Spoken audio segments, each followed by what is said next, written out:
नमस्कार। और कैसे हो आप सभी? मैं ईश्वर से आशा और उम्मीद करता हूँ आप सभी स्वस्थ होंगे, मस्त होंगे। एक लॉन्ग टाइम के बाद, लंबे समय के बाद हम लौट के आए हैं बाईएस क्लासेस फॉर बैट्स। आइए जीत की तैयारी विश्वास के साथ इस प्लेटफॉर्म के साथ जुड़ कर के करते हैं। आज जो हमारा टॉपिक होगा वो एएचडीपी करने वाले सेकंड ईयर छात्रों के लिए एक सब्जेक्ट आती है, उसका नाम है सर्जरी। क्या है? Surgery, veterinary surgery. ठीक है। तो सर्जरी का जो मतलब होता है वो हिंदी में क्या होता है? वो होता है शल्य चिकित्सा विज्ञान। शल्य चिकित्सा विज्ञान।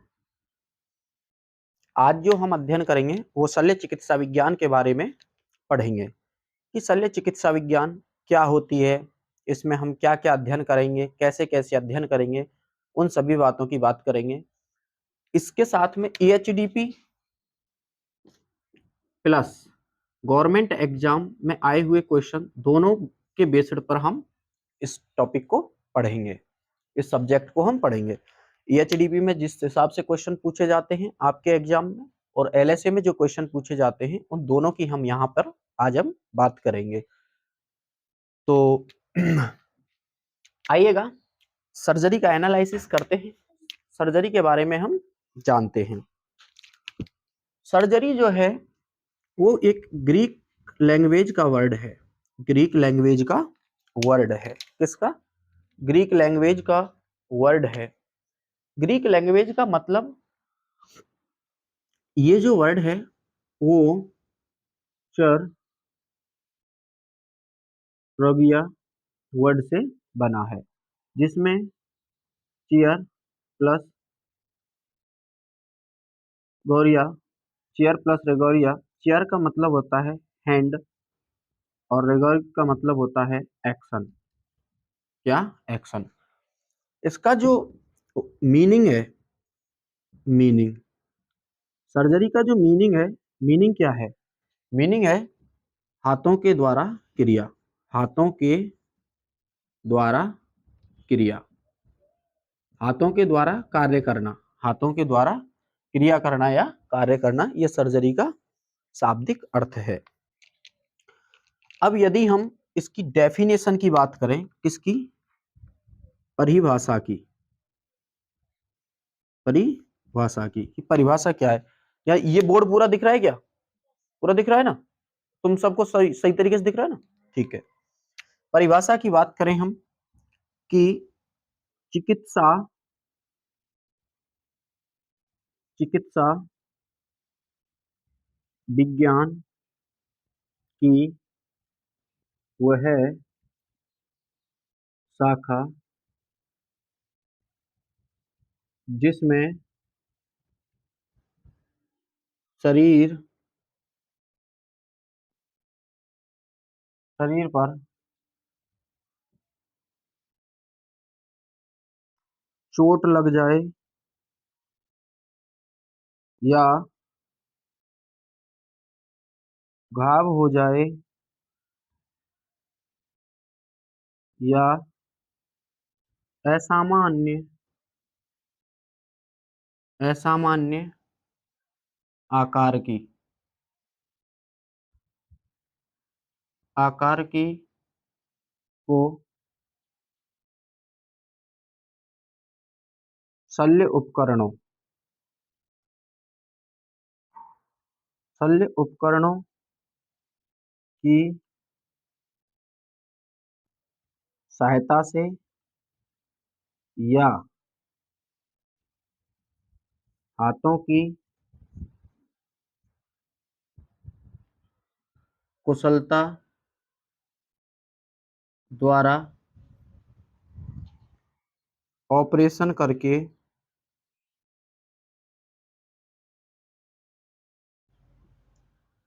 ऑपरेशन करके ठीक करना या उपचार करना ही शल्य चिकित्सा विज्ञान कहलाती है। तो मैंने बताया था अभी आपको कि सर्जरी, ठीक है, सर्जरी ग्रीक लैंग्वेज का वर्ड है जिसका शाब्दिक अर्थ होता है हाथों से काम करना, ठीक है। तो मैंने इसकी डेफिनेशन बताई आपको कि चिकित्सा विज्ञान की वह शाखा जिसमें शरीर पर कोई चोट लग जाए या घाव हो जाए या असामान्य आकार की हो जाए या बन जाए, ठीक है, उसको शल्य उपकरणों की सहायता से, शल्य उपकरण का मतलब क्या है जैसे अपना आरटी फोर्सेप हुआ, निडिल हुई, निडिल होल्डर हुआ, है ना। मैं इन चीजों के बारे में आपको बताऊंगा कि सर्जिकल इंस्ट्रूमेंट क्या होते हैं, ठीक है, कि शल्य उपकरणों की सहायता से या हाथों की कुशलता से। हाथों की कुशलता मतलब मेरे यहाँ फ्रैक्चर हुआ, ठीक है, और इस फ्रैक्चर को, इस बोन को मैंने डिसलोकेशन हुआ इस जगह, तो मैंने लिया और उसको सेट कर दिया, ठीक है, तो वो हाथों की कुशलता के द्वारा, या अब मुझे चीरा लगाया तो हाथों की कुशलता के द्वारा ऑपरेशन करके, क्या करके, ऑपरेशन करके ठीक करना क्या कहलाता है, शल्य चिकित्सा विज्ञान कहलाता है। अब हम इसमें बात करते हैं कि शल्य चिकित्सा विज्ञान आया कहां से, मतलब इसके फादर, पिताजी कौन थे। तो आइएगा, father of Indian surgery, father of Indian surgery,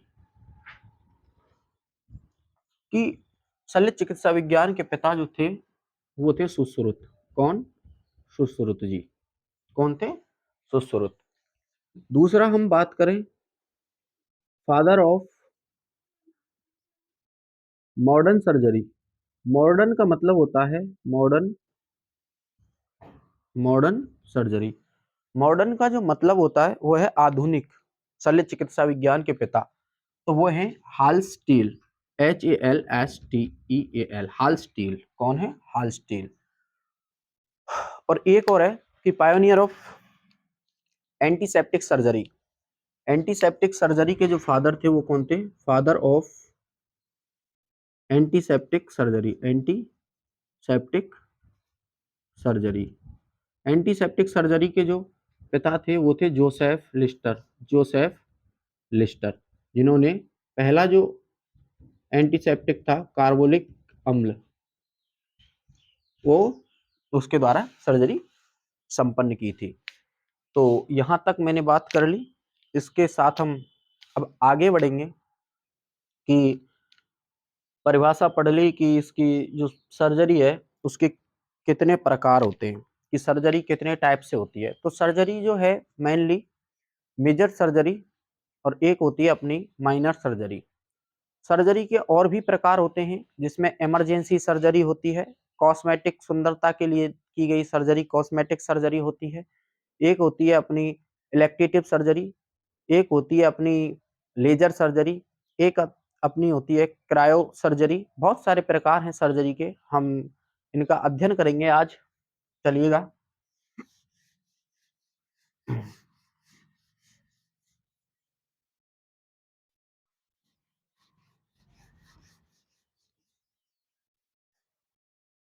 ठीक है। तो मैं सर्जरी के प्रकार की बात कर रहा था, किसकी? प्रकार की, ठीक है। तो मैंने बताया था सर्जरी के बहुत सारे प्रकार हैं, ठीक है, कोई फिक्स नहीं है। जिसमें हम पहला पढ़ेंगे मेजर सर्जरी। कौन सी सर्जरी? Major surgery. और एक हम पढ़ेंगे इधर की साइड माइनर सर्जरी। कौन सी सर्जरी? Minor surgery. ए सफोलो, इधर ध्यान दो। बसंती, तुम्हें भी कह रहा हूं, तुम भी ध्यान दो। हाँ, पता नहीं किधर ध्यान दे रहे हो, इधर ध्यान दो बोर्ड पे, है ना। बाद में नोट डाउन करना, पहले यहाँ ध्यान दो कि मेजर सर्जरी क्या होती है। कि मेजर, आपने जब पेपर अटेंड करते हो तो एक लॉन्ग क्वेश्चन आता है। क्या आता है? बड़ा प्रश्न। बड़ा प्रश्न करने के लिए तुम्हें क्या क्या करना होता है? बड़ा प्रश्न करते हैं तो टाइम लगता है, समय ज्यादा आता है, कठिनाई होती है, गलत होने का खतरा होता है, और फिर साथियों की और आवश्यकता पड़ती है। साथियों की मतलब गर्दन लंबी करके देखेंगे जिराफ की तरह, इस टेबल से उस टेबल पर, कि बता दे भाई बता दे। तो इसी प्रकार मेजर सर्जरी करते टाइम क्या क्या चीजें होती हैं वो देखिएगा। ये पशु के बड़े भाग में की जाती है। किसमें? पशु के बड़े भाग में की जाने वाली सर्जरी, बड़े भाग में की जाने वाली सर्जरी क्या होती है? मेजर सर्जरी होती है। कौन सी सर्जरी होती है? मेजर सर्जरी होती है। ठीक है। दूसरी बात, बड़े भाग में की जाती है। दूसरी बात, इसमें क्या लगता है? समय अधिक लगता है। समय क्या लगता है?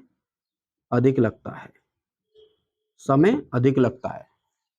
अच्छा जी, अब बताओ मुझे, समय अधिक लगेगा तो क्या होगी? कठिनाई आएगी। क्या आएगी? कठिनाई आती है।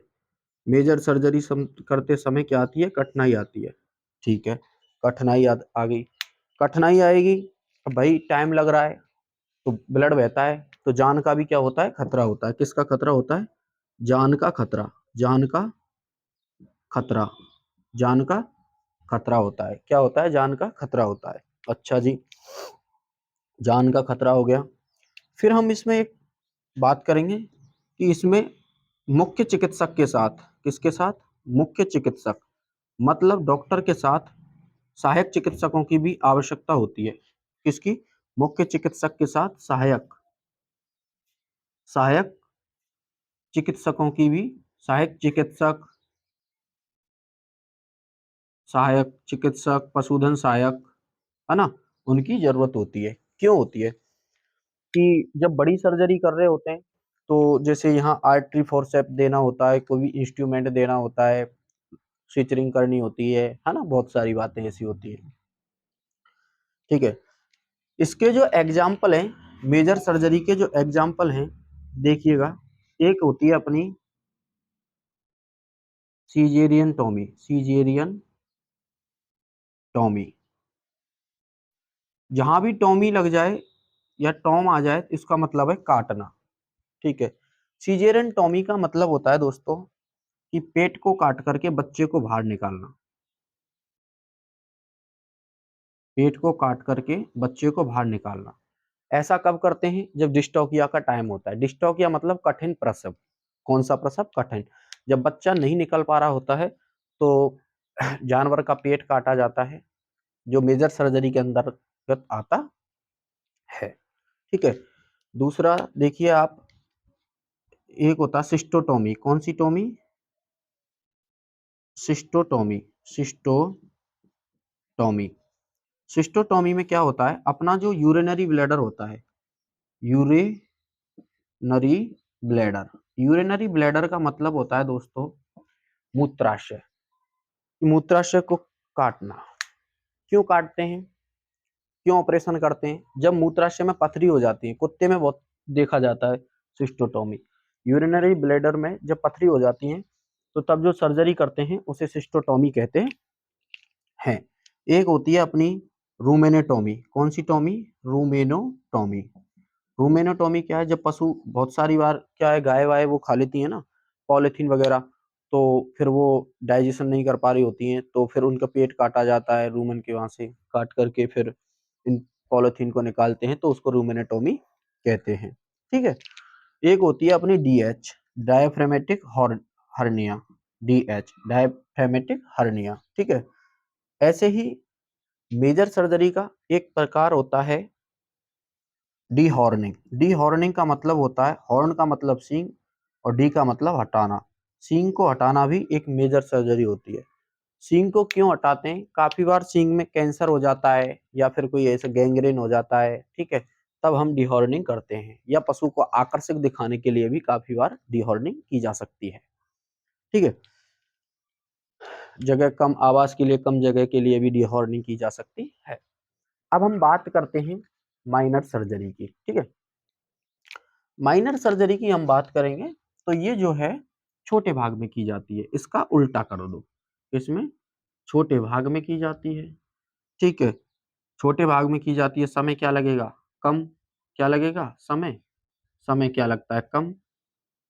कठिनाई क्या आती है? कम कठिनाई आती है। कठिनाई क्या आती है? कम कठिनाई आती है। जान का खतरा मेजर सर्जरी की तुलना में क्या होता है? कम होता है। खतरा तो इसमें भी होता है जान का, लेकिन मेजर सर्जरी की तुलना में कम होता है।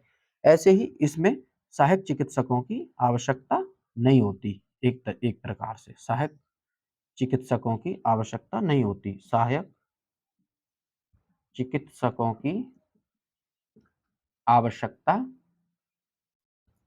नहीं होती। ठीक है, अब हम माइनर सर्जरी के एग्जाम्पल देखेंगे। यहां से क्वेश्चन पूछा जाता है कि कौन सा एग्जाम्पल उदाहरण मेजर सर्जरी का है या फिर कौन सा उदाहरण मेजर सर्जरी का नहीं है। आपको 4 ऑप्शन दे दिए जाएंगे जिसमें आपसे पूछा जाएगा या जा सकता है, दोनों ही बातें हैं। इसके जो एग्जाम्पल हैं उसमें आते हैं एप्सिस को खोलना। किसको? एप्सिस को खोलना। एक होता है अपना सिस्ट को खोलना, सिस्ट को खोलना। एक होता है हीमेटोमा को खोलना। एक होता है अपना ट्यूमर को खोलना या ऑपरेशन करना। ठीक है, और एक होता है अपना वॉन्ड की ड्रेसिंग करना, वॉन्ड की ड्रेसिंग करना। ठीक है, अब आपके सामने एप्सिस, सिस्ट, हेमेटोमा, ट्यूमर, वॉन्ड सारे ही वर्ड नए हैं। तो आओ मैं इनको समझाता हूं कि एप्सिस क्या है, सिस्ट क्या है, हेमेटोमा क्या है। देखो, यहां पे समझाने का प्रयास करूंगा मैं तुम्हें। एप्सिस, एप्सिस, ठीक है, क्या? एप्सिस। एक वर्ड था तुम्हारा सिस्ट, क्या? सिस्ट। और एक वर्ड था अपना हेमेटोमा, क्या? हेमाटोमा। ठीक है, इनको देखो, ये होता क्या है।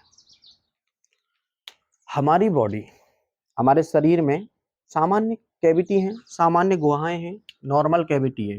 कौन सी? नॉर्मल कैविटी, सामान्य गुहा है।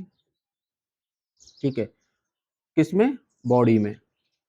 जब बॉडी में ये सामान्य गुहा एबनॉर्मल हो जाए, एबनॉर्मल एबनॉर्मल कैविटी का फॉर्मेशन करें, मतलब असामान्य आकार की, असामान्य आकार की, क्या? असामान्य आकार की एबनॉर्मल कैविटी बनेगी, जिसमें मवाद बनेगी, जिसमें मवाद भर जाएगी।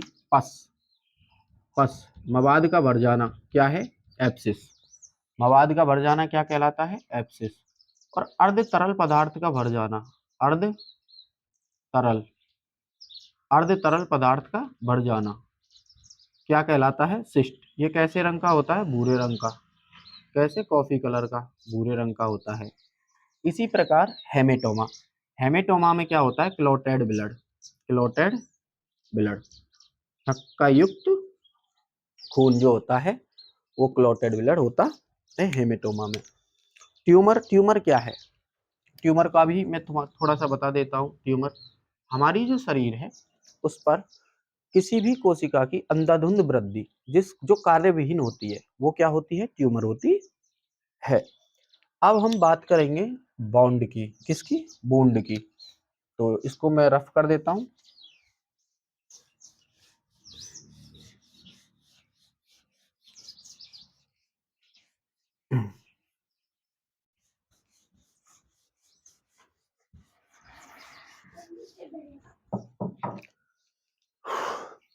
हम बात करेंगे अब बूंद की।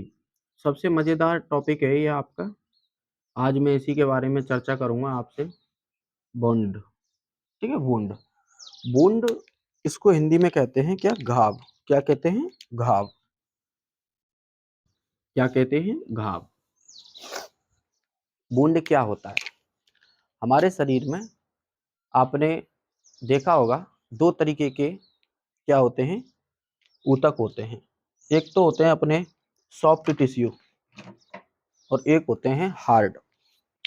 सॉफ्ट का मतलब कोमल ऊतक और हार्ड का मतलब कठोर ऊतक। तो कोमल ऊतकों की निरंतरता का टूटना या भंग होना क्या कहलाता है? घाव। क्या कहलाता है? घाव। ये वर्ष 2016 में एलएसए में पूछी गई प्रश्न है। ठीक है, केवल एक वर्ड का अंतर है, वर्ष 2018 में पूछी गई थी। कठोर ऊतकों की निरंतरता का भंग होना क्या कहलाता है? वो है फ्रैक्चर, अस्थि भंग। कठोर ऊतकों में क्या आते हैं, जैसे मैं आपको बताऊं, अस्थि, उपास्थि, वॉन एंड कार्टिलेज। ठीक है, कोमल ऊतकों में क्या आते हैं, जैसे स्किन है, मसल्स हैं, ठीक है, ब्लड वेसल्स हैं, ये सारी चीजें कोमल ऊतकों में आती हैं। तो हम बात कर रहे थे बॉन्ड की, है ना? तो इसकी परिभाषा देखो, कोमल ऊतकों, कोमल ऊतकों जिसमें क्या आता है? त्वचा। क्या आता है? त्वचा, मांसपेशी, मांसपेशी या रक्त वाहिकाओं,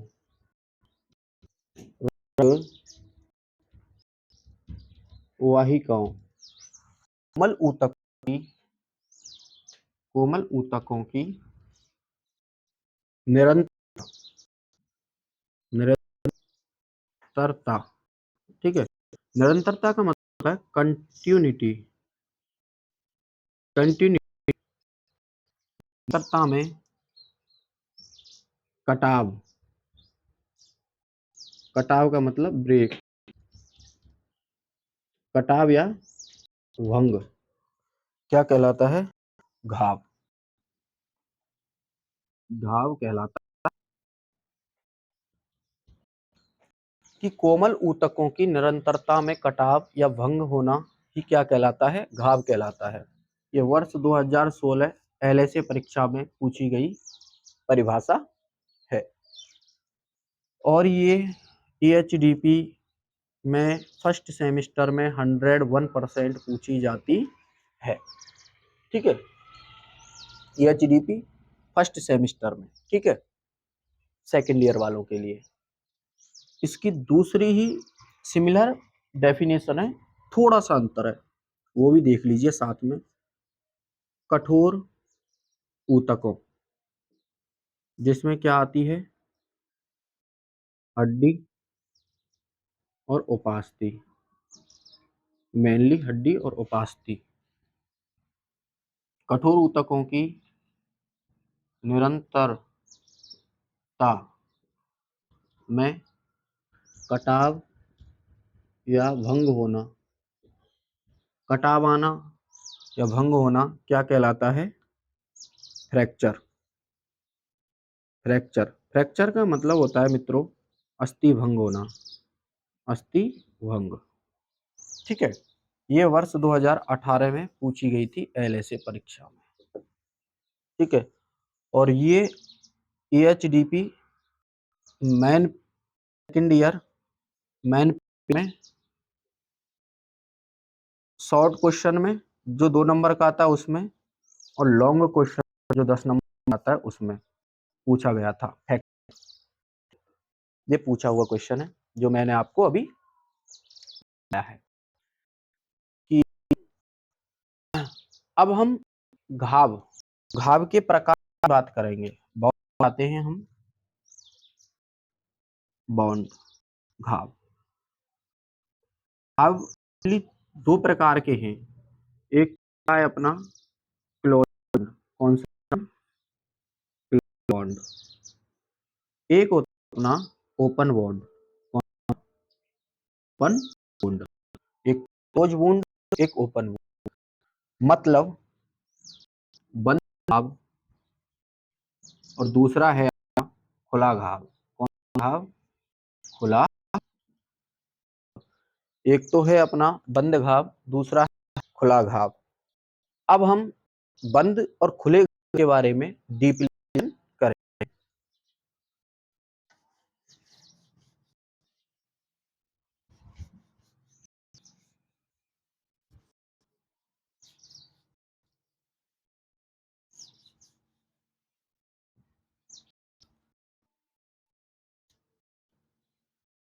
टाइप्स ऑफ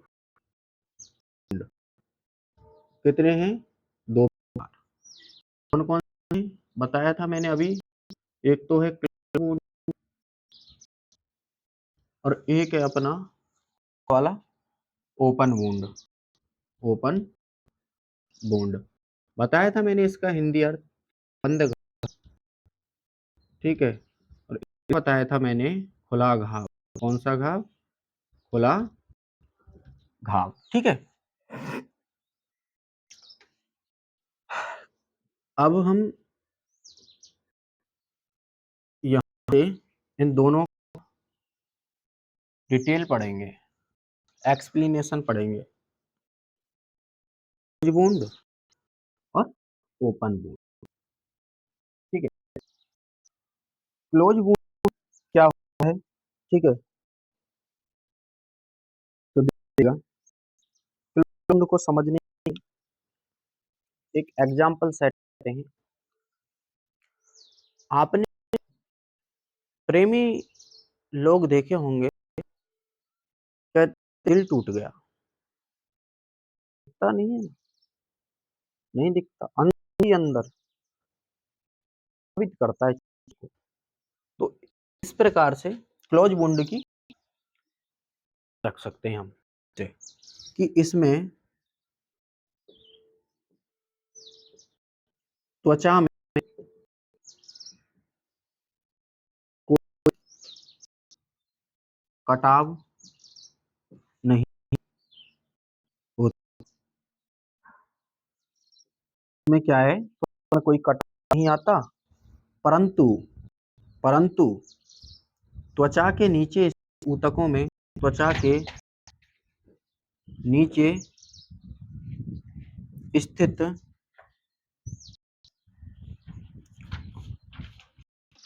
ऊतकों में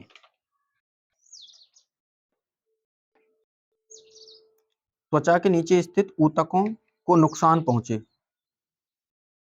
ऊतकों को नुकसान होता है, नुकसान होता है, वो कौन सा घाव है? क्लोज वुंड है। कौन सा वुंड है? क्लोज वुंड है। कि इसमें क्या होता है कि जैसे ये हमारी त्वचा है, ठीक है, ये क्या हो गई? स्किन, ठीक है। स्किन के नीचे ये क्या हो गई? हमारी मसल्स हो गई, ये हमारी आर्टरी वेन्स वगैरह ये हो गई, ठीक है। तो स्किन है, स्किन को तो कोई इफेक्ट नहीं करती, स्किन में तो कोई कटाव नहीं आया, ठीक है, कोई घाव नहीं हुआ, लेकिन स्किन नीचे जो अंदर की साइड नीचे की तरफ जो टिश्यूज हैं, ऊतक हैं, उनको क्या होता है? नुकसान होता है। वही क्या है? Close wound. ये नुकसान होता है, घाव नहीं होगा। तो ये क्या बाह्य वातावरण के संपर्क में आएगा क्या? बाह्य वातावरण के संपर्क में नहीं आता। बाह्य वातावरण के संपर्क में नहीं आता, बाह्य वातावरण के संपर्क में नहीं आता। इस घाव को इंटरनल वुंड भी कहते हैं। क्या कहते हैं? Internal wound. इंटरनल वुंड, आंतरिक घाव भी कहते हैं। इसके जो एग्जाम है वो है कंट्यूजन वॉन्ड, एक ना बी वॉन्ड, एक ना हेमेटोमा। ये क्या है इसके एग्जाम, ठीक है। इधर देखेंगे ओपन वुंड। ओपन वुंड की क्या डेफिनेशन? तो इसमें त्वचा में कटाव होता है। क्या आता है? इसमें त्वचा की निरंतरता भंग होती है। इसमें त्वचा की निरंतरता निरंतरता भंग होती है। क्या होती? भंग होती है।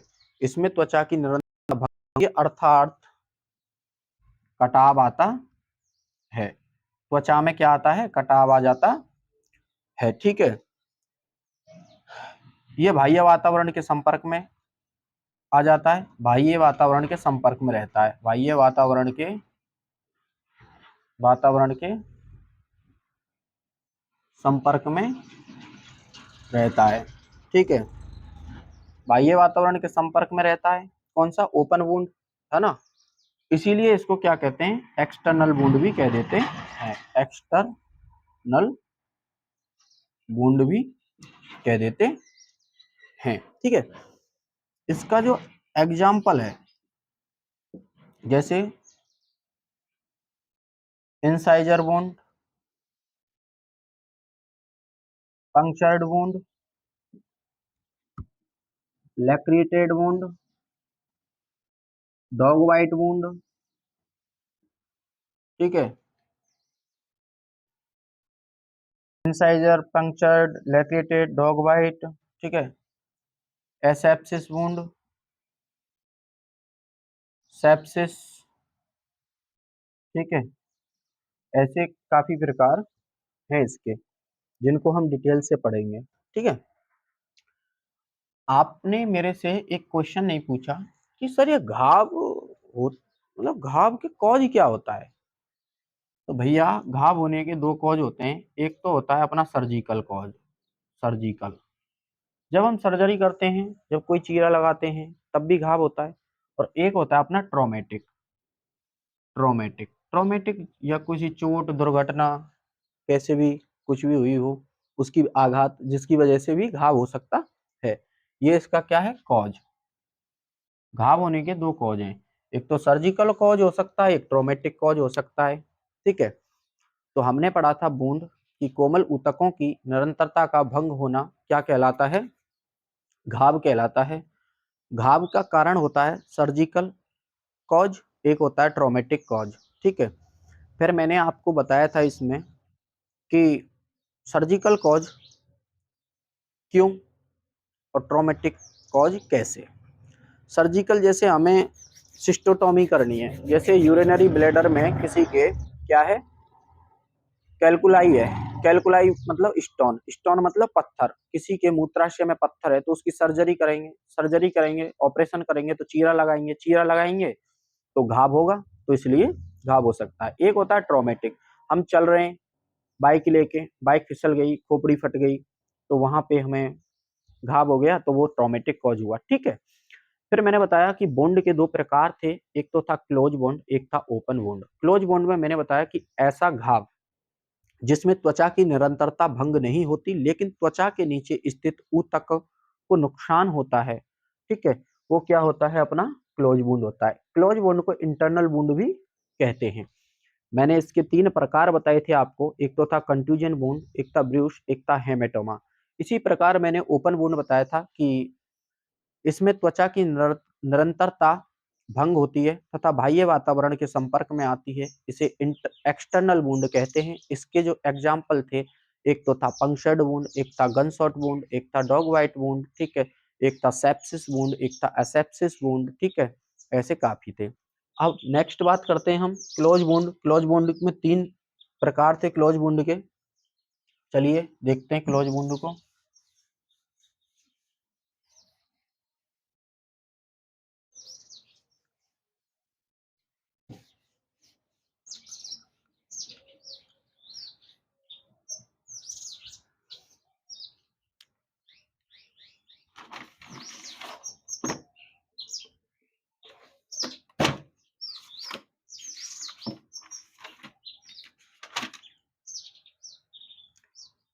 क्लोज वुंड, क्लोज वुंड के मैंने तीन प्रकार बताए थे, तो मैं थोड़ी देर पहले बताए थे। एक तो था कंट्यूजन वुंड, कंट्यूजन बॉन्ड। दूसरा जो था वो था कौन सा वुंड, ब्रूश, BRUIC। तीसरा था हीमेटोमा, ठीक है। अब हम फर्स्टली बात करेंगे कंट्यूजन की, किसकी, CONTUSION, कंट्यूजन क्लोज वुंड, ठीक है। ये क्लोज वुंड का क्या है, टाइप, ठीक है। तीन प्रकार हैं, जिसमें ये तीनों प्रकार हैं, कंट्यूजन बॉन्ड, ब्रूश बॉन्ड और एक है हीमेटोमा, ठीक है। कंट्यूजन बॉन्ड जो है वो क्या है कि आपको बताऊं मैं, ये हमारी स्किन है, ठीक है, इसके नीचे ये टिश्यूज हैं, ठीक है, और टिश्यूज के नीचे ये क्या है, हमारी ब्लड वेसल्स हैं, आर्टरी वेसल्स ऐसी चीजें हैं, ठीक है।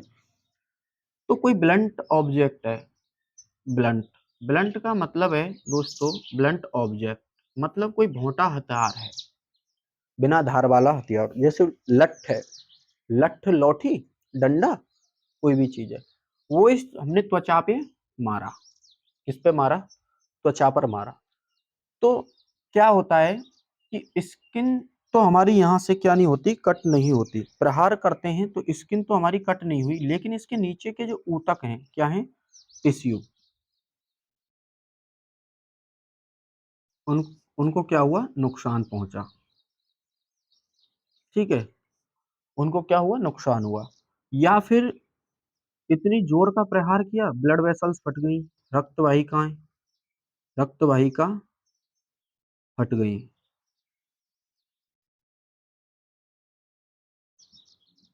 फट गई, तो वो जो होता है वो कंट्यूजन बॉन्ड होता है, ठीक है। क्लोज वुंड का ये टाइप है। तो ऐसा घाव जो कुंद हथियार या ब्लंट ऑब्जेक्ट के त्वचा पर प्रहार करने पर त्वचा के नीचे स्थित, त्वचा के नीचे स्थित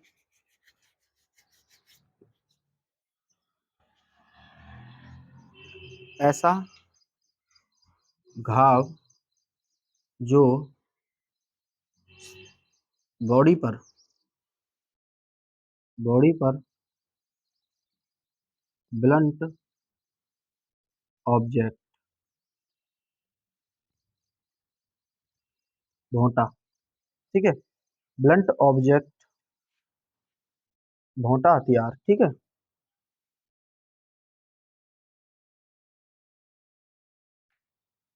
ऐसा घाव जो बॉडी पर ब्लंट ऑब्जेक्ट,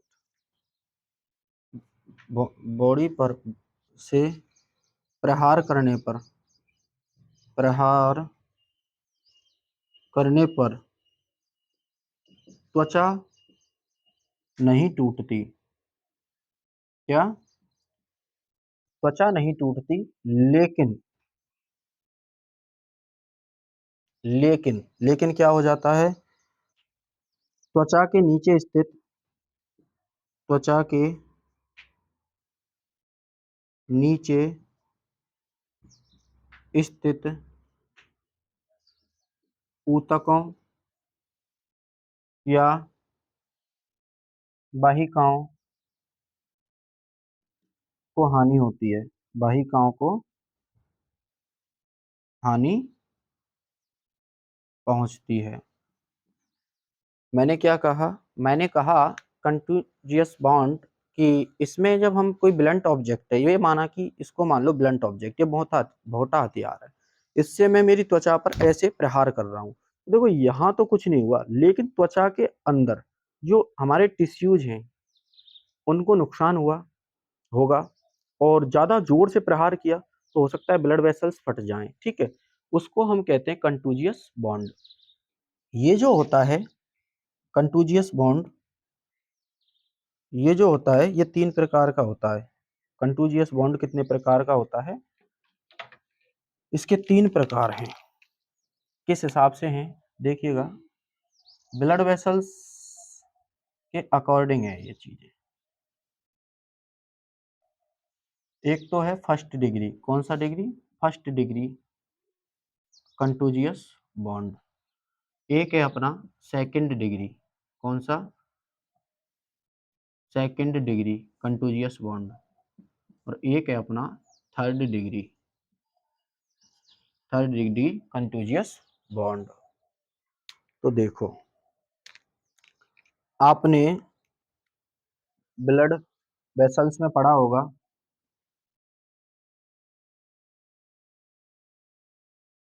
इस तरीके से, ये है अपनी कैपिलरी, क्या है, कैपिलरीज, कैपिलरीज का मतलब होता है केशिकाएं, ठीक है, छोटी छोटी केशिकाएं होती हैं, ठीक है, ये है अपनी small blood vessels, small blood vessels, और ये है अपनी लार्ज ब्लड वेसल्स, ठीक है। कैपिलरीज हुई, तो जब मैंने बताया कंटूजियस बॉन्ड के 3 प्रकार बताए, फर्स्ट डिग्री, सेकंड डिग्री और थर्ड डिग्री, ठीक है।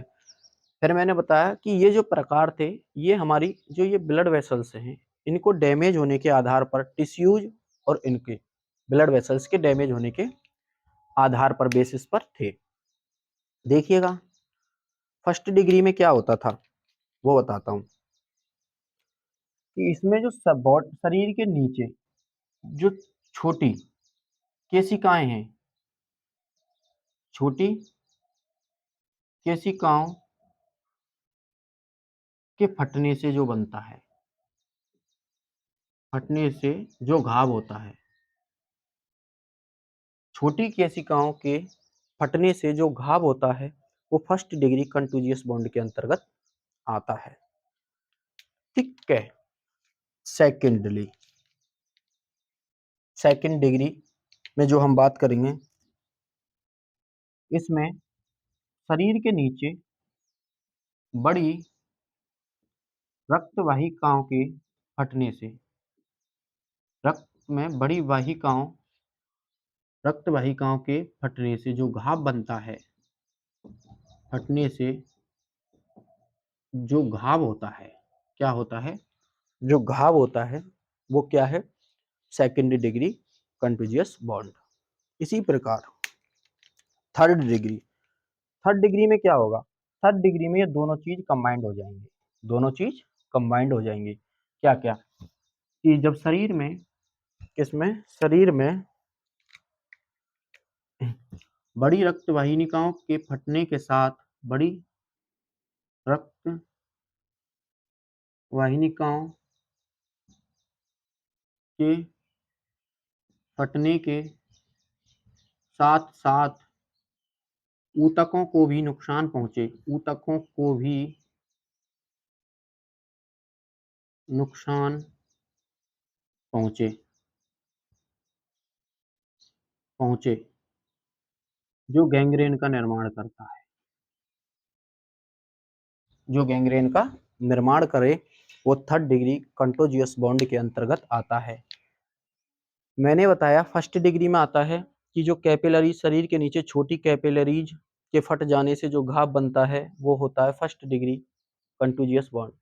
सेकंड डिग्री में मैंने बताया कि शरीर के नीचे स्मॉल ब्लड वेसल्स, मतलब रक्त वाहिकाओं, इसकी तुलना में इसको मैंने स्मॉल बताया, कि बड़ी रक्त वाहिकाओं के फटने से जो घाव बनता है, सेकंड डिग्री कंटूजियस बॉन्ड होता है।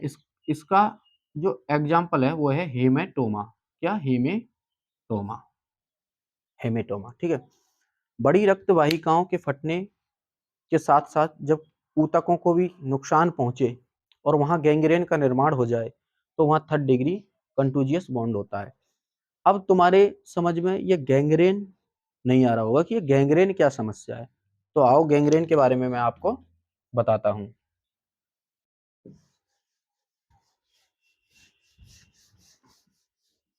3 टर्म होते हैं,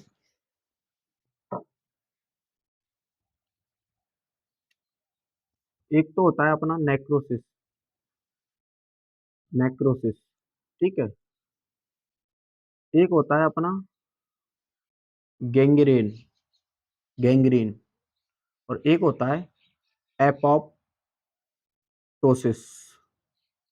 ठीक है। ये तीनों टर्म हैं।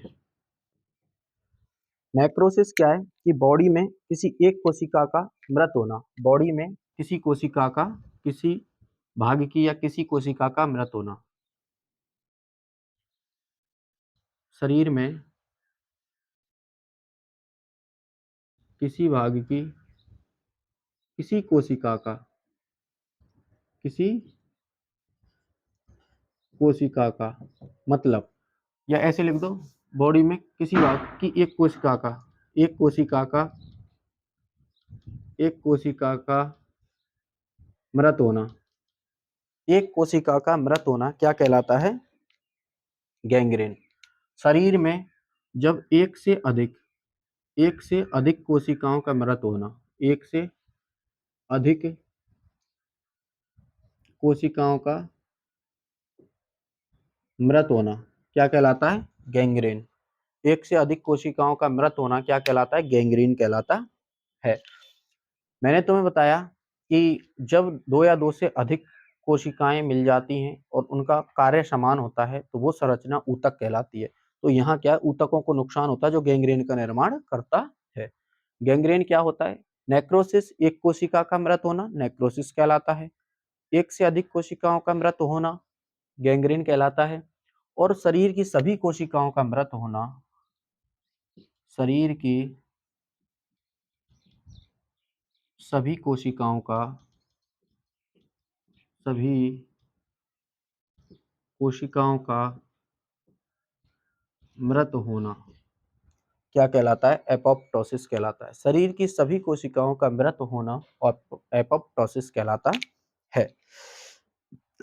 कंटूजियस पढ़ लिया, उसके बाद ब्रूश और हेमेटोमा, दो चीजें आपकी अभी बाकी हैं।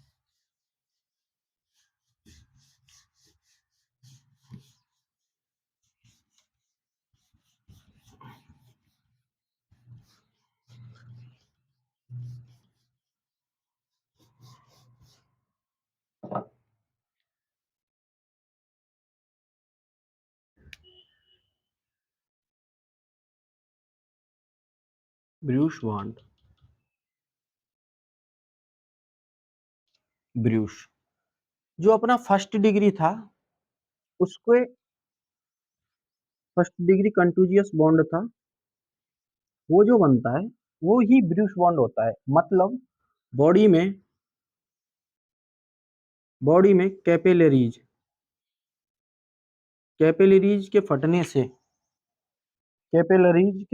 से बनता है। अति सूक्ष्म वाहिकाओं के फटने से बनता है। कि बॉडी में कैपिलरीज अति सूक्ष्म वाहिकाओं के फटने से बनता है। इसमें त्वचा नीली लाल लाल या बैंगनी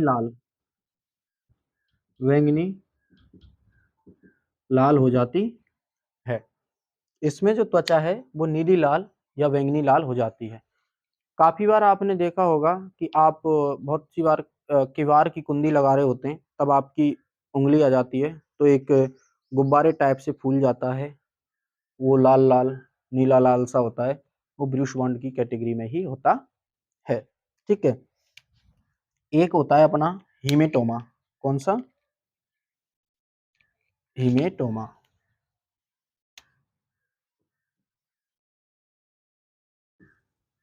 हेमेटोमा हेमेटोमा तो हेमेटोमा क्या है?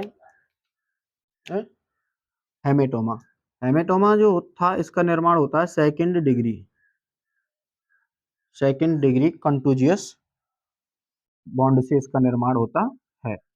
कंटू कंटूजन बॉन्ड से निर्माण होता है।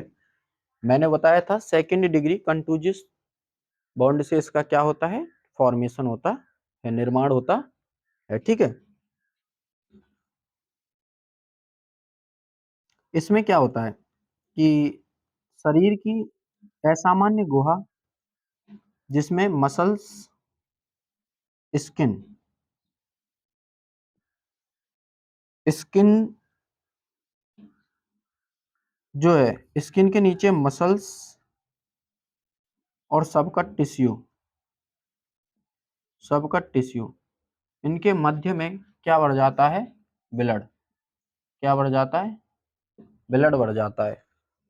कि शरीर में स्किन के नीचे जो मसल्स और सबका टिश्यू हैं उनके वहां ब्लड बढ़ जाता है, असामान्य गुहा का निर्माण हो जाता है। ठीक है, ब्लड बढ़ जाता है जिससे इसका क्या हो जाता है? हेमेटोमा का निर्माण हो जाता है। इसका जो निर्माण है इसका जो निर्माण है वो शरीर में शरीर में बड़ी रक्त वाहिकाओं के फटने से होता है। बड़ी रक्त वाहिकाओं के फटने से होता है। हेमेटोमा का जो निर्माण है वो शरीर में बड़ी रक्त वाहिकाओं के फटने से होता है। ये अपना क्लोज बॉन्ड कंप्लीट होता है। यहाँ पे इसके 3 टाइप थे, ब्रूस बॉन्ड, हेमेटोमा और अपना कंटूजियस बॉन्ड। कंटूजियस के मैंने बताया था फर्स्ट डिग्री, सेकंड डिग्री और थर्ड डिग्री, ठीक है। उसमें मैं बता चुका था फर्स्ट डिग्री में कैपिलरी डैमेज होती हैं, दूसरी में बताया मैंने कि इसमें ब्लड वेसल्स डैमेज होती हैं, और थर्ड में बताया blood vessels with tissues damaged and formation of gangrene, कि उसमें ब्लड वेसल्स के साथ में टिश्यूज डैमेज होते हैं। टिश्यूज डैमेज जब होते हैं तो गैंग्रीन का निर्माण होता है। गैंग्रीन क्या होता है कि शरीर में एक से अधिक कोशिकाओं का मृत होना गैंग्रीन कहलाता है। एक कोशिका का मृत होना क्या कहलाता है? नेक्रोसिस। और शरीर की सभी कोशिकाओं का मर जाना क्या कहलाता है दोस्तों? एपो एपोप्टोसिस, ठीक है। ये हुआ। ब्रूस बॉन्ड मैंने बताया था कि इसमें कोशिकाओं अति सूक्ष्म रक्त वाहिकाओं का क्या होता है? फटती हैं। फटने से क्या होता है? त्वचा जो है उस पे लाल पीली या नीली पड़ जाती है, ठीक है। ये होता है। बैंगनी, जैसे मैंने इसका एग्जाम्पल भी दिया था, जैसे काफ़ी बार किसी हमारी उंगली वगैरह जो हैं बिच्चा में आ जाती हैं, कुंदी लगा रहे होते हैं हम, ठीक है। ऐसी कुछ चीज़ें होती हैं, पत्थर से जब कुछ कर रहे होते हैं, वो जैसे हम कील गाड़ रहे हैं, कील की जगह इस पे पड़ जाए, है ना, इस तरीके से। हेमेटोमा मैंने बताया सेकंड डिग्री कंटूजियस बॉन्ड से इसका निर्माण होता है। शरीर में जो हमारे मसल्स हैं, स्किन के नीचे की मसल्स और सबकट टिश्यूज के मध्य में क्या बढ़ जाता है? ब्लड वेसल्स, ब्लड भर जाता है, ठीक है। असामान्य गुहा का निर्माण होता है, तो उसको ही हेमेटोमा कहते हैं। इसका निर्माण जो होता है वो बड़ी रक्तवाहिका के फटने से होता है। ये कुत्ते में अधिक देखी जाती है हेमेटोमा की प्रॉब्लम, ठीक है। इसका अब मैं ट्रीटमेंट बताऊंगा कि ट्रीटमेंट क्या होता है। दोनों बॉन्ड का ही है, क्लोज बॉन्ड भी और ओपन बॉन्ड भी, ठीक है। क्या ट्रीटमेंट?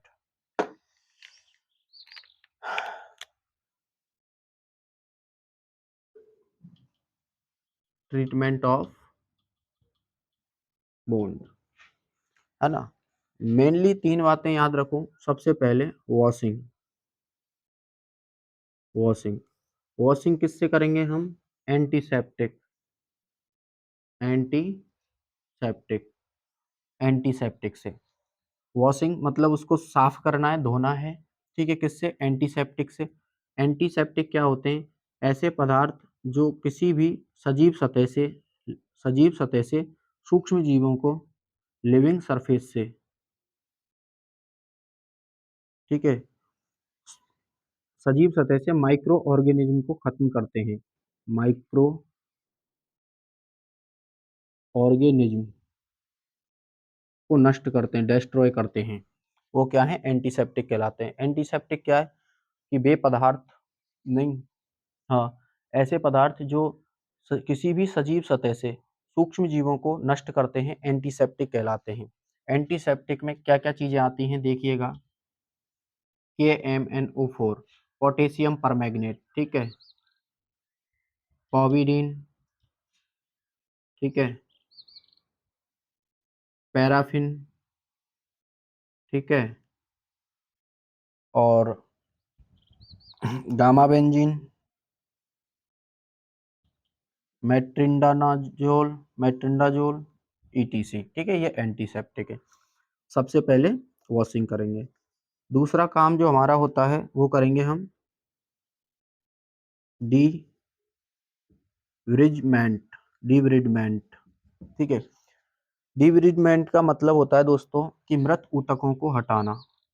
मृत ऊतकों को हटाना, मृत ऊतकों को घाव के पास से हटाना, मृत ऊतकों को हटाना डिब्रिडमेंट कहलाता है, ठीक है।